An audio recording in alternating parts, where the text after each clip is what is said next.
Well, it's really a pleasure to be here, not least to just get out of London and breathe a little bit of fresh air and be surrounded in a calmer academic environment. Not that RUSI isn't one of those, but it's right on Whitehall. So we've got both the tourists and the policymakers, so there's a constant hum and churn. So it's a real pleasure to be here and to be able to talk with all of you. And again, I want to make this more of a conversation than a lecture because I'm sure you all come with really good backgrounds and experience, and that's how we'll get maybe some solutions and some discussions around the topic of transatlantic security in an age of uncertainty. And I guess what I'll start by saying is maybe a little bit about RUSI, because you did throw that out there. What's it like being DG of RUSI?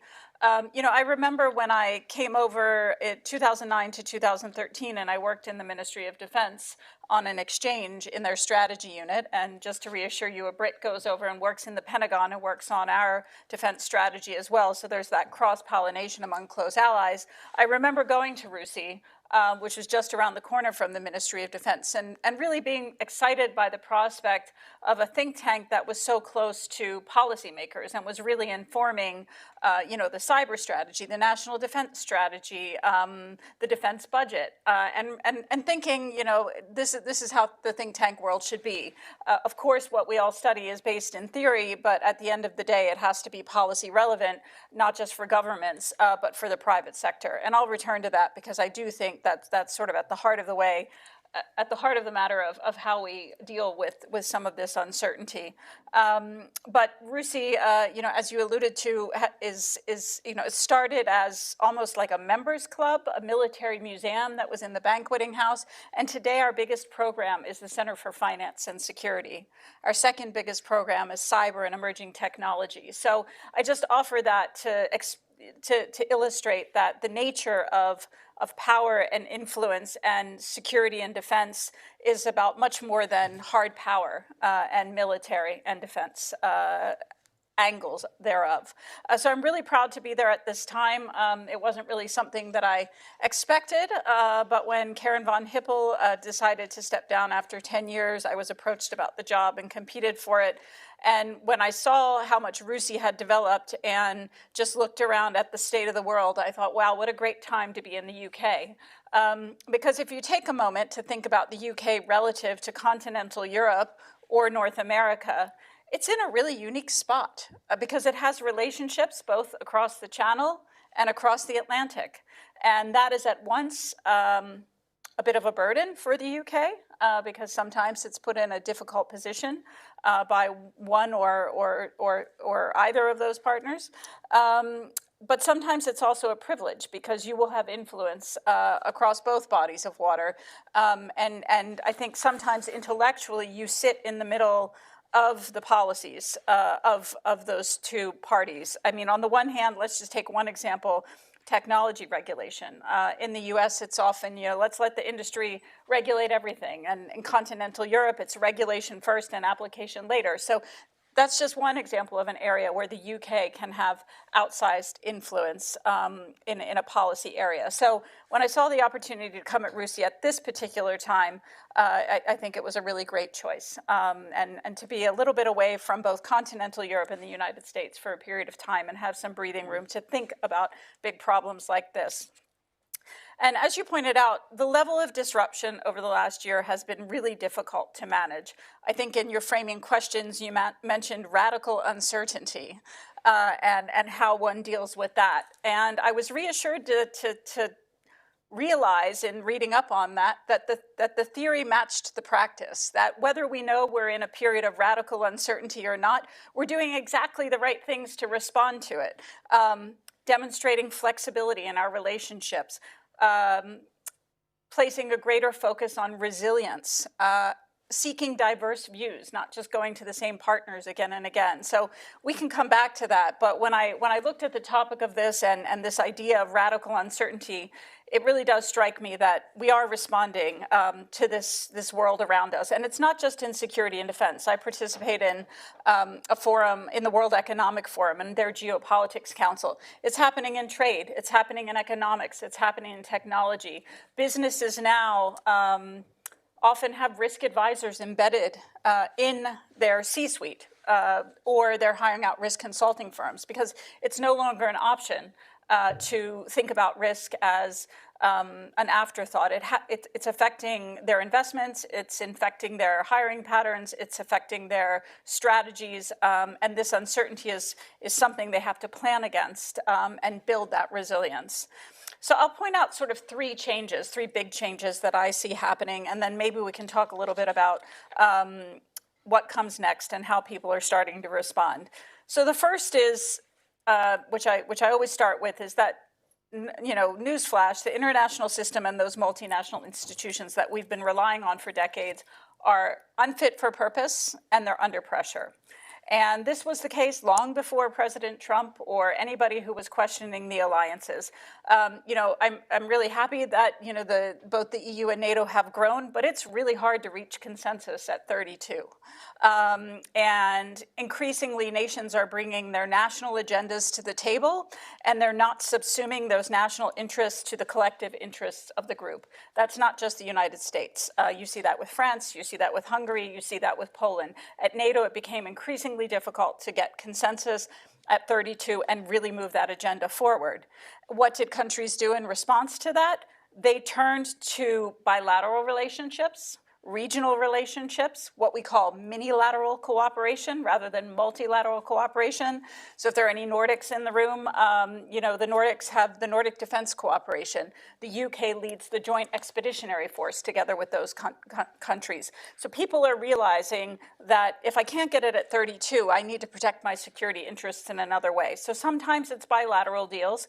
In the UK, you have Lancaster House, with the French. You've got a whole proliferation of bilateral agreements that are meant to supplement what is not working at that multinational level.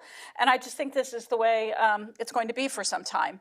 In the US yesterday, we didn't have midterm elections, but we had some governor elections and some mayoral elections, so at the state and city level.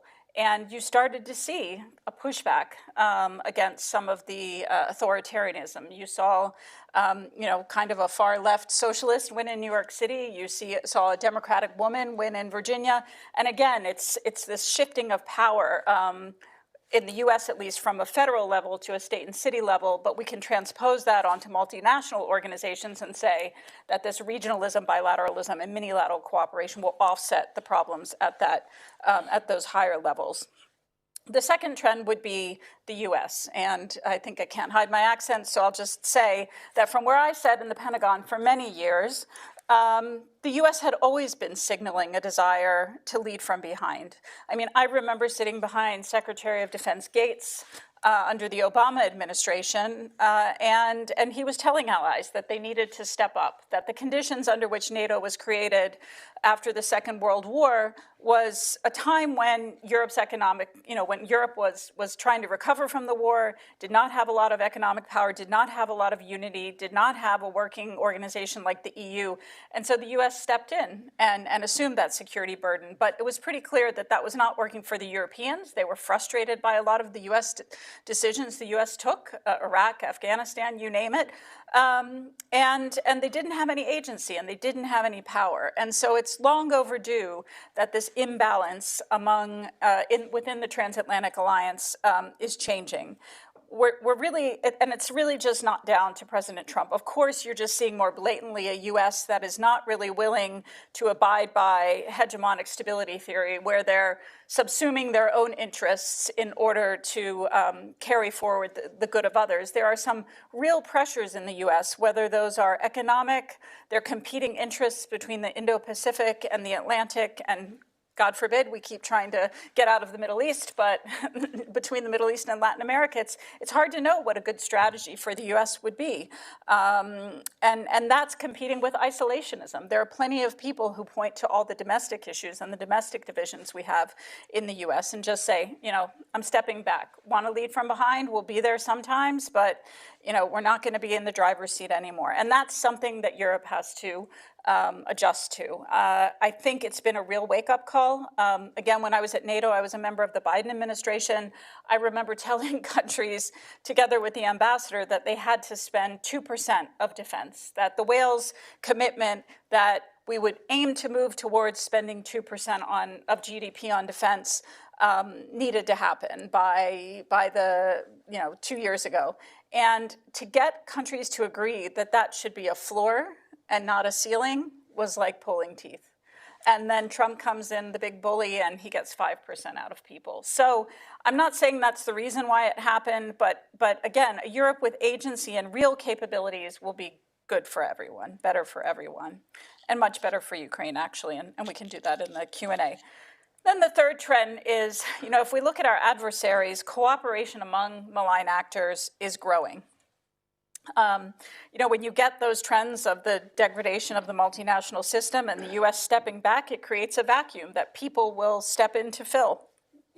I think most recently we've seen China stepping into the soft power space. They had always been very economically active in terms of sharp power with things like the Belt and Road Initiative. But now, if you look at the pattern of Chinese voting in the UN, it looks pretty benign. It looks like they're coming to the defense of a lot of middle powers who felt like they haven't had a voice or influence for a long time. So, that's not necessarily a bad thing, but it's something we have to watch, and we have to realize that those first two trends have consequences, not just for the United States, but for our relative power as a transatlantic security, defense, and economic alliance.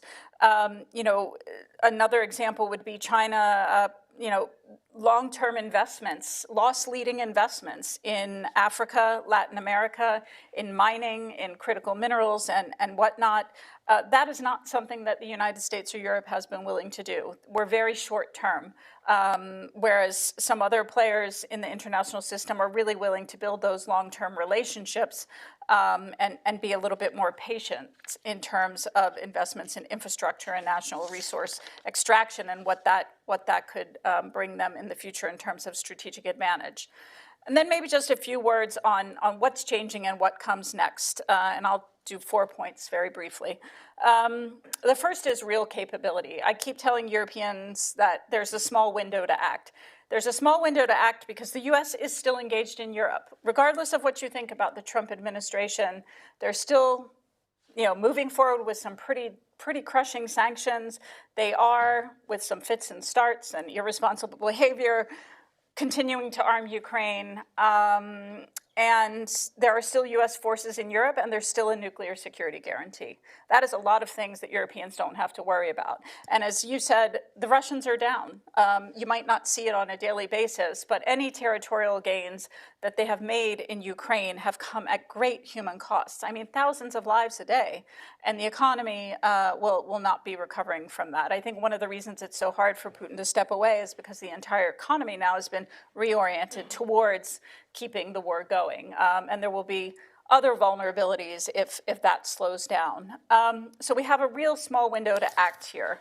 There are some positive signs. I mean, the NATO 5% pledge is a good start, 3.5% on core defense spending, and then that 1.5% that is meant to get at some of these hybrid challenges, which really seem to be the more likely threat picture that's going to cause us problems. We've seen the drones over commercial airports, we've seen disinformation, we've seen election interference, all of those types of things I think NATO has not been very good at responding to, so it's good to see some investments in shoring up critical infrastructure and keeping an eye on some of those challenges.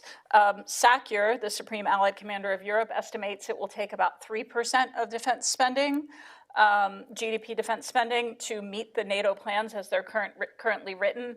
So 3.5% may seem like an arbitrary figure, but it is actually grounded in reality. And in order to get there, the Europeans are really going to have to prioritize, look across the board, and see where there are critical dependencies on the United States and invest in the things that can have the most deterrent and defensive effect. We're here in the UK, so it's really important to take a European approach. That includes the UK, Turkey, Norway, Austria, to the extent they want to be involved, even Ireland, because 70% of NATO's defense spending comes from European, non-EU countries, non-EU countries, yes, non-EU countries. And so without those key actors, there are not going to be any big spenders or producers who can provide that capability instead of the US. Number two, resilience. And I started with that when I was sort of talking about the radical uncertainty point. Resilient, for a long time, we talked about deterrence by denial, deterrence by punishment. I think the new way of thinking is deterrence by resilience. It's an acknowledgement that in this world of persistent disruption and uncertainty, there's no way you can stop or anticipate every threat or challenge. You just need to know how to withstand it and get better at bouncing back when it happens. The Finns are very good at this. The Swedes are very good at this, not least because they were living without alliance power or real security guarantees for such a period of time. So they're really good about thinking about how they protect their critical infrastructure, how everyone in society has a role to play in the resilience agenda. RUSI does some work with the UK Parliament on resilience, and you've probably seen some polling of UK public opinion on what they would do, if the lights went out or if there was some sort of hybrid attack. The numbers are really shocking. I mean, society is not prepared for the scale of challenges that we could get in the hybrid space at any moment. We need to start working a lot better with the private sector, between the government and private sector. Geopolitics is affecting all aspects of government and the private sector, as I said before. I think when we were looking at the ghost fleets at RUSI and the undersea infrastructure challenges, and I think it was the Finns told us that the private sector monitors 90% of their critical infrastructure. So no longer can you count on government and military to have all the solutions. And then when we open the door and talk about cyber and tech threats, I mean, I don't have faith that our ministries of defense know the answer to that. We're going to have to find ways to work with private sector partners to grapple with these new challenges. And then finally, just to end on a more positive note, I mean, I think when we see uncertainty, disruption, we get very nervous, and we tend to think of it as a negative outcome. But there are also some really positive outcomes when things are disrupted. I've really seen this disruption and this uncertainty accelerating action. We talked about defense spending, but that's just one example. Accelerated conversations on topics that had been uncomfortable. An example there from the defense world would be ESG. I think, do people know what ESG is? And there's always been this taboo about investing in deterrence and defense. But now I think we've got bankers coming to us every day asking us to explain the left and right limits of capabilities. That's, defense was kind of put in the same corner as gambling and pornography. I mean, is that the right answer when we're talking about a defensive umbrella that protects our airports from drones? So we've really got to start thinking about these things in a different way. It's also accelerating new partnerships. I see the EU kind of slowly going up the tables in terms of its trade relationship with the UAE. That's a really positive development. And Turkey, the other day, was allowed to purchase Eurofighters.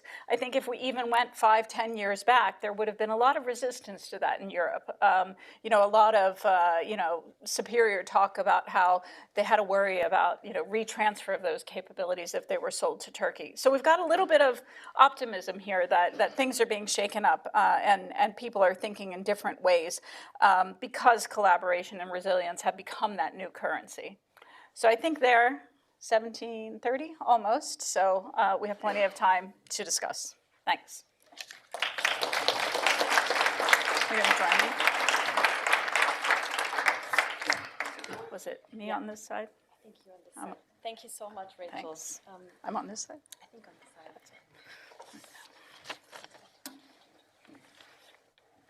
Thank you so much for these really fascinating insights and, to some extent, terrifying. Perhaps some of it is also encouraging. I think hearing you speak about the future resilience that we're aiming for, and also the 5% pledge from NATO members, most recently at the summit in June, that is something that, of course, gives hope. I was wondering, I will ask you the first question, then I'll open up the floor to more questions. But based on that, I was wondering, what is your best case scenario for say, the 80th anniversary of NATO in 2029, in a few years. What is your best case scenario, and what would be your worst case scenario if we look at the next 4 years? Well, best case scenario would be, and again, I'm a defense person, so I could imagine somebody else sitting up here and saying NATO doesn't exist. But I will say that NATO continues to exist, and it continues to exist under the umbrella of deterrence, having never had to fight a war in the traditional sense. And there is a greater balance whereby NATO has become much more European. So we can't be there now, but I could even imagine a time into the future, maybe not, well, yeah, I guess you said 2080. 29, okay. So the 80th anniversary. The 80th anniversary, yeah. Whereby, you have a European SACEUR. I mean, that would require a lot of steps, like the French coming back into the integrated military command and better relationship between the UK and France. But NATO really should become more European, and maybe it could even be subsumed into something that's a little bit more pan-European and has good relationships with its regional partners. I mean, there was a period where NATO was a little bit more active in its immediate neighborhood together with the European Union. The partnerships agenda has gone a bit backwards now because of the renewed focus on deterrence and defense. But I think that it still exists, that it's still deterrence is the buzzword rather than defense, and that it's more European in terms of leadership and capabilities. Yeah. And you said worst case scenario. Yes, well, if the room wants to hear it, of course. Well, that the U.S. withdrawals and that Europe is left alone to fight a war with Russia, where Russia is aided by other countries it's been partnering with on Ukraine. Yeah. Does anyone have any questions from the audience already? I will also ask some of the questions from the online participants, but I'd like to first take one from the room. Let's say here in the back, because that's closest to the microphone. Hi, my name is Anna. I come from North Macedonia. Thank you for the amazing intro. I have two questions. One is, what should be the contribution from the new and small members of NATO, like my country, like Albania, like Montenegro, given that budget-wise, they're probably contributing with the least amounts, but still in the line with the expected budget. So what kind of expectation that are real can be seen to be, let's say, good allies in this context of uncertainty? The second question is that recently there were some headlines about the Middle East NATO model that's on the table. Do you find it feasible, and can we expect that in the upcoming period all, let's say, regions or continents will try to establish such models in order to, obtain their security if this Middle East NATO model becomes reality?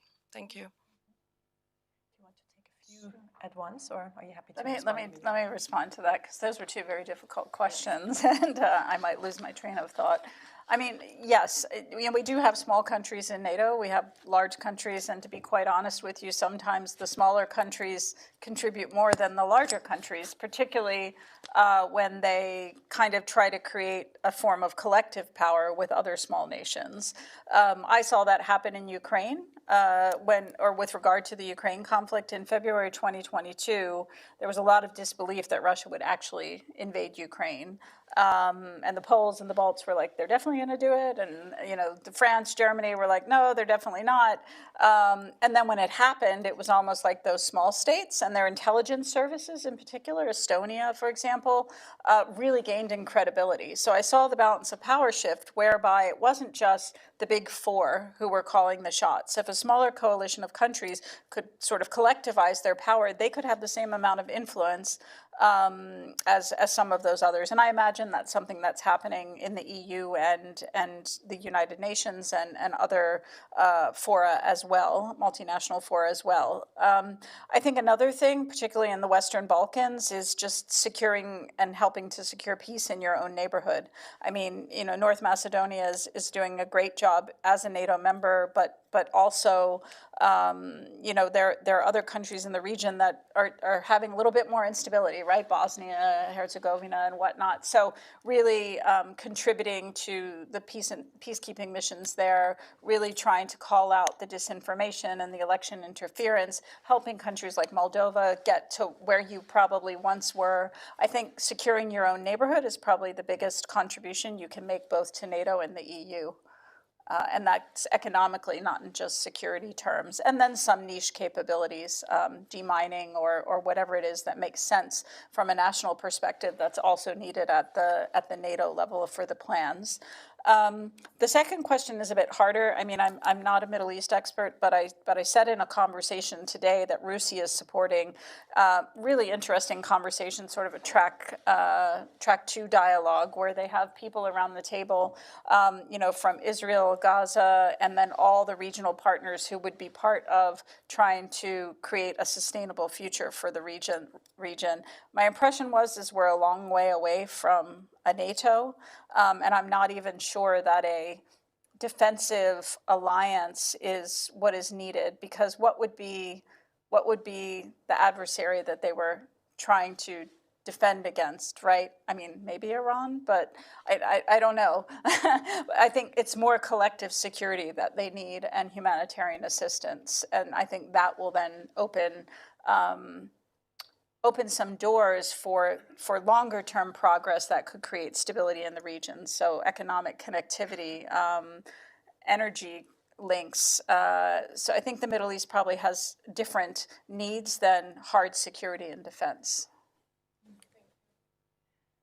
Let's take another one from the room, and then we get to one of the questions online. Let's see, the gentleman in the back, please.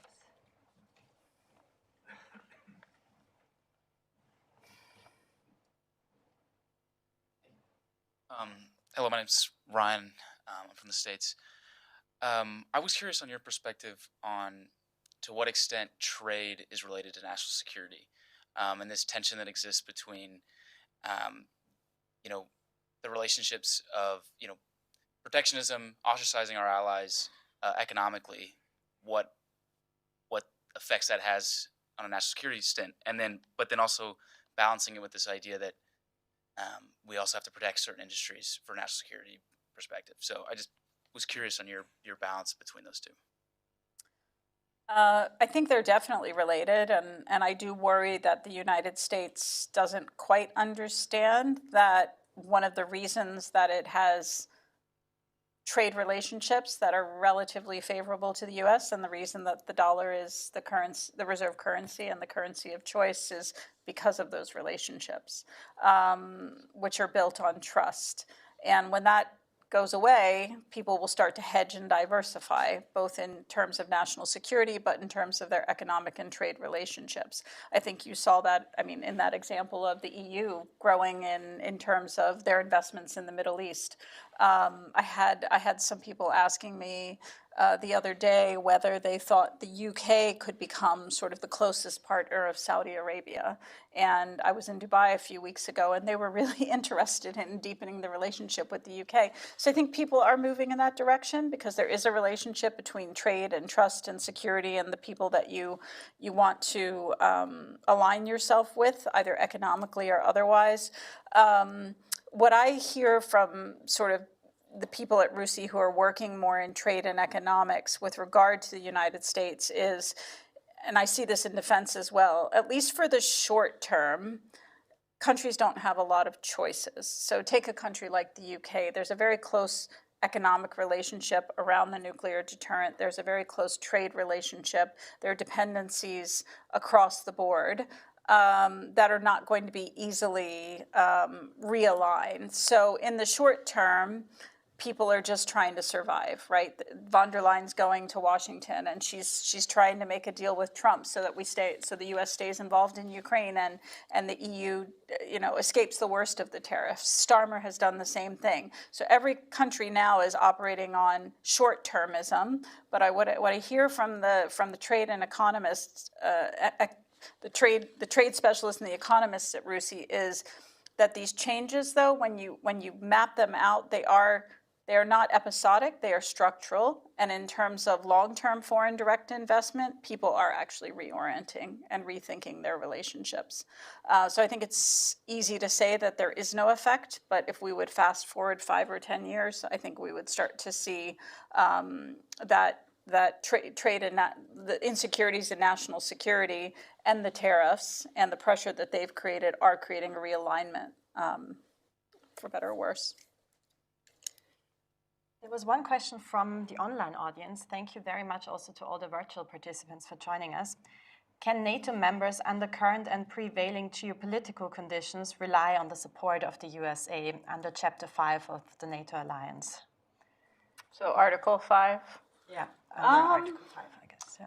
You know, I think so. And do you know why I absolutely think so? Is because there are US forces in Europe. I mean, that's a pretty crass answer, but you know, we're pretty tied together right now. But I mean, if you look at public opinion in the U.S., if you look at Congress, most people are very strong supporters of the Transatlantic Alliance, and so I don't worry so much about that. But I understand why the questioner asked that question, given some of the rhetoric we've heard around Article 5. And I guess also the very tangible reduction in forces or in troops on the ground in Europe. Yeah, although right now, what have we seen? 700 forces coming out of Romania. There may be more to come, but it hasn't been, you know, and the nuclear deterrent, the extended deterrence is still in place and is in fact being upgraded and secured. You know, the U.S. just bought Finnish icebreakers. You know, we're still training in Norway. I don't want to say there's not the possibility for things to go in the other direction, but at least in terms of defense spending and posture, we're still very much engaged in this region. And perhaps because it's so related to that question on the technological side, because I found it really interesting what you said and highly relevant about the possibility for partnering more with or the necessity to partner more with the private sector, especially on some of these technological capabilities. Of course, private sector companies that are leading in that space, whether it's artificial intelligence or other technologies that are incredibly or will be even more important in defense going forward, most of them are based in the US or are US firms. Do you think we can rely on the US to share those technological capabilities and the innovation, or do you think we need to invest more and use part of also that 5% budget to specifically invest in these emerging and new technologies? I mean, Europe is in a really difficult situation in terms of technology investments, because even if they have a lot of really good software firms, it's hard to innovate and scale to the level that the United States can. So, I mean, one of the things, again, that we see happening in this world is like, okay, I'll take the AWS central backbone, or NATO, I think, just procured a Palantir digital backbone. But within that, they want more sovereign cloud, and they want more bespoke solutions that have different gates to secure their data, to secure their choices. So again, you could, I mean, not to simplify it, but you could say there's a little bit of like a regionalization. And in the grand scheme of things, I think that's probably not good for innovation and aggregating that data to get the types of solutions we would expect out of, you know, AI and quantum and some of the other effects that we hope would come out of this technological revolution. But it goes back to trust. You know, if you don't trust the United States to secure that data and to act responsibly and provide the upgrades, you're going to try to offset against that.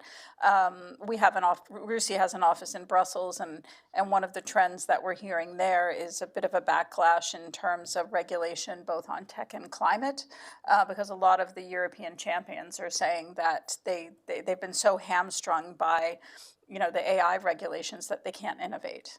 I think there was even an open letter in the FT from a number of, you know, small and medium-sized firms across Europe saying that, you know, they were going to die on the vine if some of that regulation wasn't eased. So it's a hard decision. Yeah. Yeah, it's really hard to decide which direction it should be going because, of course, an international agreement on regulating AI to some degree would perhaps also be the way forward. But I don't think the US would be signing any deal like that in the close future. I don't know. You know, you have to, this is another reason why you should work with the private sector, because I used to say that about defense industry, but now US defense industry senses that they might be losing market share. They become a lot more flexible. So you should try to create these mutual dependencies in order to push a little bit. Yeah. Brilliant. I know your hands are, wow, okay. Was it something I said? Brilliant. I think your hands have been up for a long time. So let's take these two questions together and then we'll combine a few questions in one go, if that's okay. Yes. Yeah, thank you very much, Rachel, first of all, for that excellent presentation. My name's Lisa. I'm a PhD candidate in international relations. And I'd like to ask about this idea of deterrence by resilience, and specifically about the UK. Is there a world where the UK, like Finland, practices monthly power outage drills or actively turns public infrastructure like school gyms into nuclear bunkers? In your discussions with the UK Parliament, is there an actual incentive to prepare the public like we are seeing in other European countries? And if not, what do you think it takes to create that incentive? Thank you. Let's take the second question as well, and then. Thank you very much, Madam Director. My question is much more focused on what is happening on the African continent and more specifically on the Sahel region. My name is Fadel. I'm an MBA student here at Oxford, and I'm from Mauritania. And recently we've seen that France lost its grasp on some of the Sahel countries, with Russia coming in full force, mainly in Mali. And I mean, traditionally, Mauritania, because of its Atlantic shoreline, has been under the umbrella of the NATO. But unfortunately, due to this reason that Russia is present in Mali and that there is this conflict between the central government in Mali and the Tuareg rebel, things are starting to escalate really quickly. I'm interested to know if in RUSI you explore this topic and if there is any studies upon that, and how do you see this unfold in the future? Could it be potentially a second front between EU and Europe in the future? Thank you. Tough question. We'll come to the other questions in a second. Okay. Let's first respond to these. Well, to Lisa's question, yeah, I do think the UK can get there, and if I were a PhD student, maybe I would write on this. I have this theory that countries that have professional militaries are less good at resilience, right? Because you kind of feel like you've outsourced the problem to somebody else, and so you really don't have to worry about it. Whereas a country like Finland, I mean, you know, they have general conscription. It's not, I don't think it's universal. I don't think women are compelled to do it, like in some of the other Scandinavian and Nordic and Baltic countries. But there is this sense that everybody should go through some sort of civil or military service. And even once they go back to their day jobs, they still know how to, you know, shoot a rifle and survive without lights for a couple of weeks. And it's just ingrained into society. You know, even like the professional soccer player and the prime minister do their military service. So I think it would be more of a challenge for the UK because of, and the US for that matter. We rely on our National Guard to do those things and our reservists to do those things. But it would start by signaling that, you know, increasingly we can't just outsource the problem to our militaries. It does partially would require more of an investment in the reservists. And I do think the current Strategic Defense Review envisions that in using the reservists more in this resilience role. But then, yes, absolutely, it will require very mundane things like drills and preparing the public. I don't know if people have seen it, but in Sweden, they've got, my sister-in-law lives there, so she showed it to me. They have a yellow pamphlet about this size, and on the front it says, if war or conflict comes, and then it shows you everything you've got to do. I mean, you don't want to send people into a panic, but you want to give them a sense of, ownership and responsibility and preparedness. And I know it's really not pleasant to experience electricity outages and cyber attacks, but the more we expose that those things are going on and that we've managed to avert disaster just by a thread, maybe it'll wake people up to the fact that, well, it could be much worse next time. I mean, you could be trapped on the tube for a week without food and water, and what would you do then, right? So everyone has a role to, you know, I mean, what do they say here? Keep calm and carry on, and to be prepared. I think we can get there, but it will start with a conversation at the highest levels where leaders really start to have that conversation with people that they just can't outsource the problem to the military. But I think with the 1.5%, it's an opportunity to start to have a conversation around that, and particularly like critical infrastructure. It's not like we're ever going to protect everything, but there should be lists in every country of things that are essential services, and there should be plans for redundancy if something goes down. I mean, this undersea cables went down between Finland and Estonia. People almost didn't notice because they just turned on another one. It was great. So anyway, I think we can get there, but it's going to be difficult. Boy, that is a really tough question. I mean, I'm not so steeped in what's going on in North Africa now. I mean, Mauritania is really interesting because you said you were under the NATO umbrella. Is that because of the relationship with the UK and? Mainly because of the relationship with the EU, because of Yeah. the migration flow stuff and the relationship we developed with Spain and Okay. traditionally also with the US, the military regime that have been in place since the 70s have been much more alike. Yeah. But we also maintain this level of relationship with other actors like China mainly. Yeah, I mean, we do a little bit of work on this at RUSI, mainly around the private military and security companies that have taken advantage of the situation and, well, I mean, tried to create stability on the ground, but have created other problems. And you're absolutely right. I mean, the French have definitely left a vacuum by moving out and created space for those actors. So we do a little bit in that regard, but insofar as, I mean, sadly, Africa is not a priority for the UK, and we're a UK think tank, so our point of departure is what are the priorities in the Strategic Defense Review, so we don't spend a ton of time on it. But we are doing a little bit, again, on PMSCs and on regional cooperation. We have one program, I'm going to say it wrong, I think it's called Daraswaneg, and it's about sub-regional cooperation among the countries in the Sahel to try to create, I think it means something like good neighborly relations, to create more trust across a cross-section of borders. But as far as the EU goes, I think you are in a unique position to put a little bit of pressure on them. I mean, I really shouldn't say this, but play off the fact that China is present and China has a lot of influence, and that's a bit of a zero-sum game for the EU if they're not paying attention to your region and they're allowing things to get out of control. Because the EU does have economic and security interests in the region. They just have to be reminded about how relevant it is and what's going on. The US and the EU have a very short attention span when it comes to Africa. They like to impose solutions and then walk away. That's just the reality. Let's take 2 questions from the room, and then I'll read out one of the questions from the online audience. Say this one.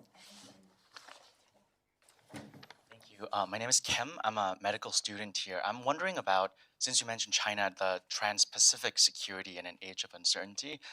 Recently, we saw Trump on his Asian tour was heckled in like a protest in South Korea, for example, that far-right parties in Japan are starting to question America's relationship in that defense security apparatus.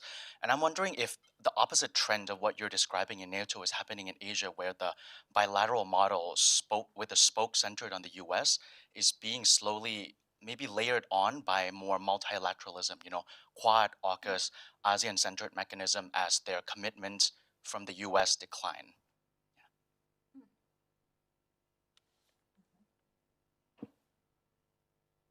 Want me to keep going? Okay. Take two more, the one in the back and the one here. Thank you so much for this insightful discussion. My name is Hanna. I'm from Ukraine, and I have a question about Ukraine. I have a question regarding security guarantees, and how would you see the future of security guarantees for Ukraine, given that Russia is pressing into peace talks, Ukraine is trying to negotiate for security guarantees. What would be the scenario for security guarantees to be acceptable both by Ukraine and by EU and US? Thank you. Let's also take the question here. You already have a microphone, yeah. Yes. Hi, my name is Cheyenne, Master's in Diplomatic Studies. My question goes back to your first point about the simple but not easy concept of working together in cooperation and in forums for collective interest. And where do we start on whether that's UN reform or whether that's creating new bodies altogether, and what role, if any, can the private sector play in that development? Thank you. A lot of different questions. I hope know, that's... and they're all so hard. Well, you know, it's interesting what you say about the Indo-Pacific. I mean, we do quite a bit with the Indo-Pacific countries at RUSI.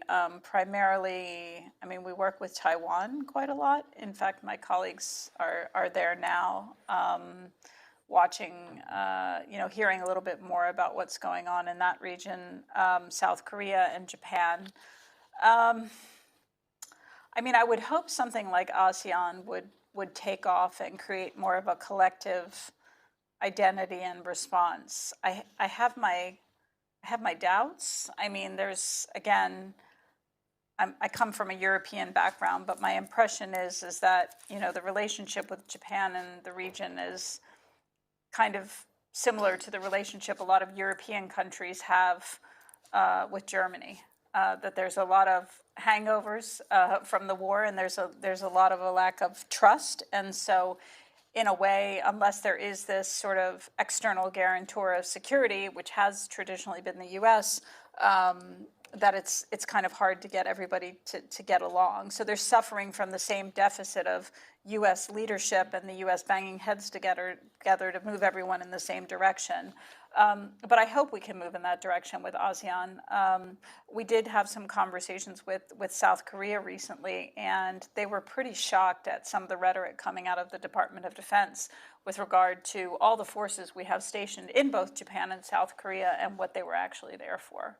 Because if you would look at the security pacts, they should be there for the defense of those countries, and you know, but some of the language coming out of the Pentagon made it sound like it was more for a Taiwan scenario, and that was it. And even that was then later questioned, given some of the approaches that we've seen between Trump and China. Now, apparently, the relationship is the best that it's ever been. So I can understand why people are quite confused and asking similar questions about security guarantees in the region. But again, you know, South Korea has been become more involved in Europe recently. If you look at the kit that the Poles and the Baltic states have bought, there's a lot of South Korean and Japanese equipment, both on the tech side and the more conventional defense side. So I think just as we're seeing more cooperation among adversaries, we're seeing more cooperation among new partners between Europe and the Indo-Pacific. So I hope there will be a little bit of diversification and realignment similar to what I described in the European context. But that's an interesting point about ASEAN. Security guarantees for Ukraine. I mean, you know, when I was at NATO, everybody signed these nice little pieces of paper saying that they had different security guarantees for Ukraine. But I've heard both Zelensky and you know, former Prime Minister Yatsenyuk, right, say like, come on, it's just a piece of paper. The only real security guarantee is NATO membership or EU membership. You know, NATO membership is really difficult, not just because of the US. When I was there, Germany had real issues with extending security guarantees, and that doesn't even get to some of the questions that are raised by Hungary and others. When I think about security guarantees for Ukraine, I know Ukraine will become a member of NATO someday, and I know they will get into the EU at some point in the future if that's still something that they want. But in the near term, I think we just need to be very pragmatic, and we have to realize that there are other ways to create security guarantees, and one of those is by unlocking the frozen assets that were mentioned, by really nesting Ukraine in Europe and the transatlantic system in terms of economics and security and trade and tech in a way that cannot be unraveled. So even if we don't have the institutional membership, those economic relationships and those defense relationships are so close that there's no going back. And that is happening. I mean, the Danes are working with the Ukrainians to build military equipment. The foreign direct investment is flowing both ways. You're studying here. I mean, Ukraine is part of the West. They're oriented towards the West. That's not something Russia's going to change, no matter how long they continue the war. But there are still these conversations around the coalition of the willing. I see them happening in London all the time, and the Europeans are trying to think about how, if and when the conditions would exist and there would be a ceasefire or some sort of realistic agreement, there might be a coalition of the willing that could help at least monitor and sustain that ceasefire. So I wouldn't give up on that, but I think we have to kind of keep security guarantees in the back of our mind, but do the things that will almost override the need for that. And then, the role of the private sector. We just need to have them around the table. I think the private sector is pretty frustrated that, government leaders sit around a table and impose regulatory solutions on the equipment that they're making without their input. And I think equally government decision makers are frustrated with the proliferation of technology without an eye to security concerns. So at NATO, what we started to do was have working groups where industry was around the table and they were briefing decision makers, and they were part of formulating capability targets. The reality is now a lot of the technology that we're using in a security and defense sphere is coming from the commercial sector. It had been exactly the opposite previously. So we're trying to get the private sector around the table in terms of, let's say a conversation on cybersecurity. What sort of safeguards could they reasonably embed to allow sort of tracing a cyber incident while still securing their technology? Those are the types of conversations that we would have around the table. I still remember a conversation we had with Helsing talking about regulatory power on some of their drones that were operating alongside conventional capabilities, and just hearing and understanding the challenges of and the costs associated with doing some of the things that government wanted them to do in terms of safeguards and controls was really eye-opening. But they need a seat at the table, and they need to almost share the tasks. We have a project at RUSI called Securing the Grid, which is about energy security. And so the argument there is if you're putting up, let's say, wind turbines, or you're putting up an electricity grid, build that with security in mind. Because you might put up a wind turbine that interferes with maritime traffic or intelligence signaling. So we've got to be building upfront that resilience into those critical infrastructure systems together with the private sector. So security by design, I think, is the latest buzzword. We're at time, but I would, if you're okay with combining two more questions here, because you've had your hands up for a long time, I believe. One here and one here, if that's okay for you. Sure. Yeah. And then we're all heading, I think we're ready to leave this discussion, hopefully with some encouragement and hope as well. Hi, Rachel. Thank you so much for this wonderful lecture. It was very interesting. My name is Marek. I'm Polish, and I'm doing a DPhil in Fundamentals of AI. And one of the research interests I have is on AI safety. And the thing about AI safety is that it's very weird thing to think about, because on the one hand, we have these amazing capabilities, especially in the area of say, cybersecurity. We can use AI agents to, for example, actually take the role of many different, say, hackers, quote unquote. But on the other hand, we are facing a problem we have never faced before, because when we were building nuclear weapon, we had somewhat of an understanding of like how it works or why it works. But with AI, we have no clue why it works. And at these very high level, meetings, do people still consider that? Because there is an actual technical problem there that it can turn against us, like quote unquote, not as a Terminator movie, but there is an actual alignment problem, which is a technical thing. But yeah, I'm just curious. Thank you. Thanks. My name's Mark. I'm from the international development sector. Yeah, you took all our money. Yes, I know. You did. You took all our money. And when you realise it's for national security, people out in the field across the world realise the threats. That they see them very close. They see them very close. In fact, even here in Oxford, we have a situation developing at Boars Hill involving Beijing that you might want to look at more closely. But what I wanted to ask is, you mentioned resilience and you mentioned trust. Governments don't often trust their people, which is always a big mistake. And histories say that governments think that people are going to panic and whatever. Although we do need resilience, of course we do. But at what point do you think will the Prime Minister actually have that conversation? And that's the first question. And the second question is, do you think there is a consensus amongst the leaders of the main parties in Britain that actually the situation is as serious? I'm a member of the Liberal Democratic Party, and they see quite clearly it's a serious situation we're in. Is there a consensus, first of all? And at what point do you think a British Prime Minister can level up? This generation, this young generation, is just as capable as all the other young generations that's gone before it. You should trust people. Most people, if there was a power outage, the British response would be just tut. You know. Interesting. Well, it's funny you mention AI. You said AI safety?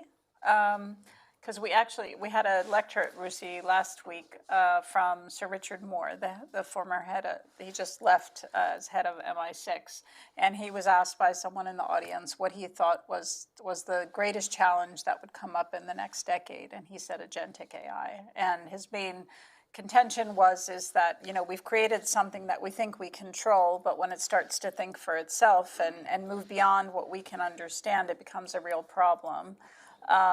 The only idea I've heard about how you guard against that is an AI to control the AI. I don't know if that made me feel any better. That was Reid Hoffman, who's written a book about this. I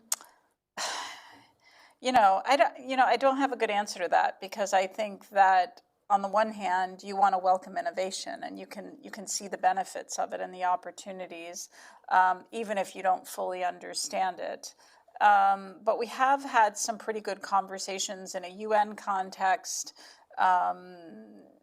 around just general safeguards of behavior to ward against some of the worst case scenarios that I'm sure you're thinking about. I guess the other question I would have is, if it doesn't have a body, is it really gonna take over? Biological weapons. Yeah. Yeah, no, we do quite a bit of that in our. It's actually it's nuclear policy and non-proliferation, but it has a CWMD and bio aspect to it, and they're doing a lot of cross-cutting work with our cyber and tech team to think through these worst-case scenarios. Yeah, I don't have a really good answer other than trying to keep talking with the private sector to try to understand it and to globally try to create some rules and norms so we're not getting ourselves into a situation where we've created something we can't control. But no, you're right, it is, and the head of MI6 agrees with you that it is a very difficult problem. Development aid, yeah, I hear you. I mean, it's, first in the United States and then here in the UK. I actually worked in the stabilization unit when I was here more than a decade ago, at the time when I think, was the Cameron government, but they did create this stabilization unit that had DFID, Foreign Office, and Ministry of Defense people sitting together to deal with these, cross-sectoral security challenges. And I really thought that was groundbreaking model. And I was then sad to hear upon my return, it's been subsumed in the Foreign Office again, and their budget's been totally cut, because that's going directly in the opposite direction of what the security challenges look like, because they are multifaceted. Again, at RUSI, we do a lot of work on environmental crime, organized crime.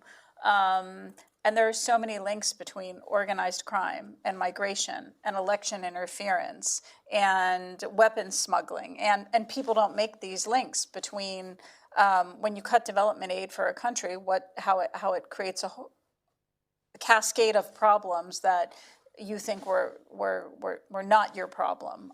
So we are trying to work with SIF and the European Climate Foundation and a lot of actors to think about how, all right, if we have to live in a world where development aid has been rated to pay for defense, how can we embed some of the goals that development may have had in defense and security? Not to say that we're going to securitize development aid, but there may be certain things certain objectives that we can adopt and put the defense funding towards to continue at least the stabilization side of development.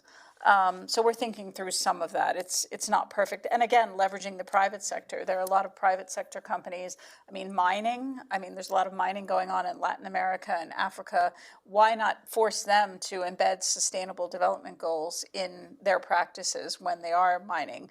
And make sure that there is an aspect where they're including the local communities and giving back to the local communities to create more ownership and sustainable development of those resources. Those are the kind of things we're thinking about, recognizing exactly, as you said, as we took, defense took that money.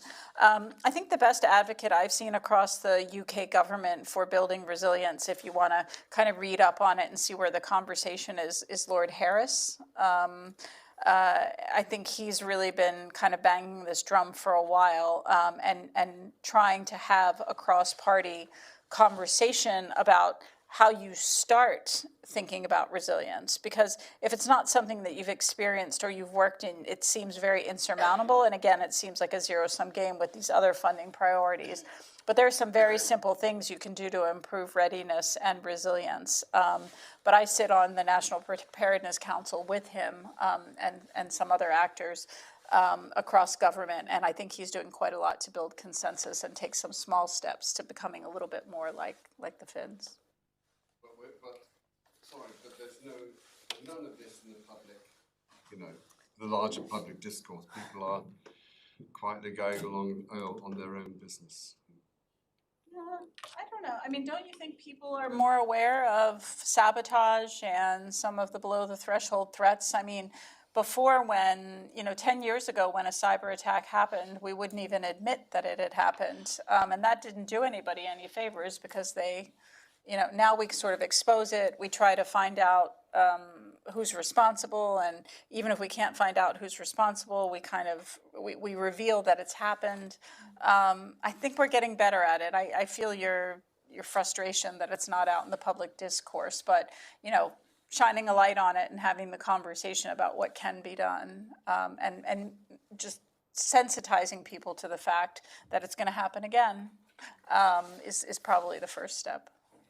I'm afraid we'll have to end here, but that's also why it's brilliant to have RUSI leading some of the research and the policy engagement in exactly that area, and also doing that cross-cutting work across the different, thinking about the complex challenges that lie ahead of us. Thank you so much, Rachel, for joining us and for all the really thought-provoking and fascinating insights. And also thank you to everyone in the room and also the online participants for joining us today at the Calleva Airey Neave seminar series. Thank you. Thanks for your good questions.